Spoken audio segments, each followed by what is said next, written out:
মানুষ টিকটিকির শরীর দিয়ে এক বিশেষ প্রক্রিয়ায় নেশা গ্রহণ করে, যা স্বাস্থ্যের জন্য মারাত্মক ঝুঁকিপূর্ণ। কেন টিকটিকিকে প্রথম আঘাতে হত্যা করলে রাসূল সাল্লাল্লাহু আলাইহি সাল্লাম 100টি নেকির ঘোষণা দিয়েছেন? নবী ইব্রাহিম আলাইহিস সালামকে আগুনে পোড়াতে টিকটিকি কেন সাহায্য করেছিল? আর কেনই টিকটিকি মানুষের মৃত্যুর কারণ হতে পারে? বিস্তারিত জানতে ভিডিওটি শেষ পর্যন্ত দেখুন। উম্মে শরীক রাদিয়াল্লাহু তাআলা আনহু থেকে বর্ণিত, রাসূল সাল্লাল্লাহু আলাইহি ওয়াসাল্লাম টিকটিকি হত্যার আদেশ দিয়েছেন। তিনি বলেছেন, ইব্রাহিম আলাইহিস সালামকে যখন আগুনে নিক্ষেপ করা হয়েছিল, তখন এই টিকটিকি ফু দিয়ে আগুন জ্বালাতে সাহায্য করেছিল। বুখারী এবং মুসলিম শরীফে হাদিসটি রয়েছে। টিকটিকির এই শয়তানি তৎপরতায় রাসূল সাল্লাল্লাহু আলাইহি সাল্লাম তাকে হত্যা করার আদেশ দিয়েছেন। অপরদিকে হযরত ইব্রাহিম আলাইহিস সালামের উপর প্রজ্বলিত আগুন নেভানোর উদ্দেশ্যে ব্যাঙ সেখানে পেশাব করেছিল যাতে আগুন নিভে যায়। তাই ব্যাঙ হয়ে গেল পবিত্র, আর টিকটিকি হয়ে গেল মানব জাতির জন্য ক্ষতিকর একটি প্রাণী, যাকে হত্যা করা সওয়াবের কাজ। রাসূলুল্লাহ সাল্লাল্লাহু আলাইহি সাল্লাম তিনি টিকটিকি হত্যার আদেশ দেওয়ার পর থেকে আয়েশা রাদিয়াল্লাহু তাআলা আনহা টিকটিকি হত্যা করা শুরু করেন।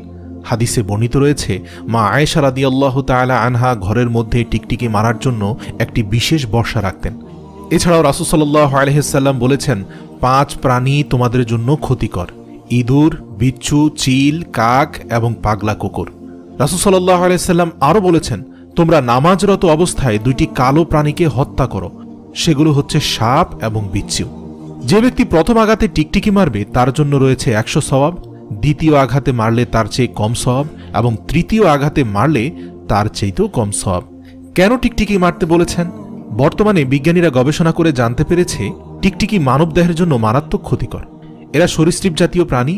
এটি ঘরের কোঠা, দেয়াল, খাট, চেয়ার এবং অন্যান্য আসবাবপত্রের উপর চলাফেরা করে এবং বিশেষ করে খাবার পাতিলে বা খাদ্যদ্রব্যের উপর মলমূত্র ত্যাগ করে। পৃথিবীর অন্য যে কোনো সরীসৃপ প্রাণীর থেকে টিকটিকির পায়খানা বা মল অত্যন্ত ক্ষতিকর মানব শরীরের জন্য, বিশেষ করে যদি তা মানুষের খাবার দ্রব্যের সাথে মিশে যায়। আর টিকটিকি তো খাদ্যদ্রব্যের উপরে চলাচল করতে পারে, তখন তারা খাবারের মধ্যে তাদের বিষাক্ত লালাও ফেলে থাকতে পারে। এতে মানুষের মৃত্যু ঝুঁকি রয়েছে। টিকটিকির প্রধান কাজ হল মানুষের খাবার নষ্ট করা, বিশেষ করে লবণ, এবং ঘরের যে স্থানে লবণ আছে ঠিক সে বরাবর তার বিষ্ঠা নিক্ষেপ করে। এর লেজে মাদকতা আছে। আপনারা অনেকেই জানেন না, পৃথিবীর অনেক বড় বড় নেশাখোররা টিকটিকির লেজকে পুড়িয়ে তা দিয়ে নেশা করে, এবং এই নেশা একবার উঠে গেলে তখন টিকটিকির জন্য তারা পাগল হয়ে খুঁজতে থাকে। এমনকি এই নেশার জন্য টিকটিকি বাণিজ্যিকভাবেও কিছু কুচক্রী মহল উৎপাদন করে থাকে। বলা হয়ে থাকে, টিকটিকির নেশাকারী ব্যক্তি 3 থেকে 4 বছরের বেশি বাঁচতে পারে না। এটি এতটাই বিষাক্ত।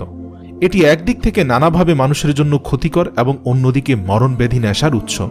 এই জন্য 1400 বছর পূর্বে রাসূলুল্লাহ সাল্লাল্লাহু আলাইহি ওয়াসাল্লাম এই প্রাণীটিকে হত্যা করার নির্দেশ দিয়েছেন। টিকটিকি মহান রব্বুল আলামিনের তরফ থেকে মানব জাতির জন্য একটি পরীক্ষা।